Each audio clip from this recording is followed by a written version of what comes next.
Everyone. ನನ್ನ ಮಗಳು ದಿಯಾ ಸರ್ವದೆ ಅಂತ ಪ್ಲೇ ಹೋಮಲ್ಲಿ ಓದ್ತಿದ್ದಾಳೆ.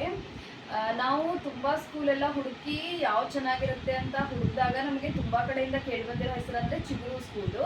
ಆ್ಯಕ್ಚುಲಿ ಚಿಗುರು ಸ್ಕೂಲ್ ಚೆನ್ನಾಗಿದೆ. ನಾವು ಪ್ಲೇ ಹೋಮಲ್ಲಿ ಸೇರಿಸಿದಾಗ ಅವಳು ತುಂಬ ಅಂದರೆ standing line, sleeping line, curve line ಅಷ್ಟೇ ಬರೀಬೋದು. ಇನ್ನೂ ಏನು 2 ವರ್ಷದ ಮಕ್ಕಳು ಎಷ್ಟು ಬರೀತಾರೆ ಅಂತ ನಾವು ಎಕ್ಸ್ಪೆಕ್ಟ್ ಮಾಡಿದ್ವಿ. ಬಟ್ ಈ ಸ್ಕೂಲಲ್ಲಿ A to Z ಮಟ್ಟ ಟ್ರೇಸ್ ಮಾಡಿಸೋದು ಕಲಿಸಿದ್ದಾರೆ. ಟು ಅಮ್ಮಹ ಮಟ್ಟನೂ ವಿದೌಟ್ ನಮ್ಮ ಹೆಲ್ಪ್ ಅವರೇ ಬರೀತಿದ್ದಾರೆ. ನಾವೇನು ಎಕ್ಸ್ಪೆಕ್ಟ್ ಮಾಡಿದ್ವಲ್ಲ ಅದಕ್ಕಿಂತ ಜಾಸ್ತಿನೇ ನಮಗೆ ಈ ಸ್ಕೂಲಲ್ಲಿ ಕೊಟ್ಟಿದ್ದಾರೆ. ಇನ್ನು ಟೀಚರ್ಸ್ ಬಗ್ಗೆ ಹೇಳಬೇಕಾದ್ರೆ ತುಂಬಾ ಚೆನ್ನಾಗಿ ಕೇರ್ ಮಾಡ್ತಾರೆ.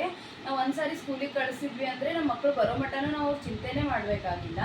ಇನ್ನು ನಮ್ಮ ಮಕ್ಕಳು ಪ್ಲೇ ಹೋಮ್ ಅಂದರೆ ಸ್ಟಾರ್ಟಿಂಗ್ ಎಲ್ಲ ಸ್ಕೂಲಿಗೆ ಜಾಯ್ನ್ ಆದಾಗ ತುಂಬ ಅಳ್ತಿರ್ತಾರಲ್ಲ, ಅದು ಅಳ್ತು ವಾಮಿಟ್ ಎಲ್ಲ ಮಾಡ್ಕೊಂಡಾಗ ಬೇರೆ ಸ್ಕೂಲಲ್ಲಿ ಆಬ್ವಿಯಸ್ಲಿ ಅವ್ರ ಪೇರೆಂಟ್ಸಿಗೆ ಕರೆಸಿ ಕ್ಲೀನ್ ಮಾಡಿಸ್ತಾರೆ. ಬಟ್ ಈ ಸ್ಕೂಲಲ್ಲಿ ಆಯಾ ಆಂಟಿಗಳು ಅಷ್ಟೇ ಇದ್ದಾರೆ, ಅವರೇ ಕ್ಲೀನ್ ಮಾಡಿ ಏನೂ ಹೇಳಲ್ಲ ಪೇರೆಂಟ್ಸಿಗೆ, ತುಂಬಾ ಚೆನ್ನಾಗಿ ನೋಡ್ಕೋತಾರೆ. ಸೊ ನಾವೇನು ಎಕ್ಸ್ಪೆಕ್ಟ್ ಮಾಡಿದ್ವಲ್ಲ ಅದಕ್ಕಿಂತ ಜಾಸ್ತಿನೇ ನಮ್ಗೆ ಸಿಕ್ಕಿದೆ. ಸೊ ನಾವು ತುಂಬಾ ಚೆನ್ನಾಗಿದೆ ಸ್ಕೂಲು, ಟೀಚಿಂಗು. ಸೊ ನಾವು ಇದನ್ನೇ ಕಂಟಿನ್ಯೂ ಮಾಡ್ತೀವಿ. Thank you.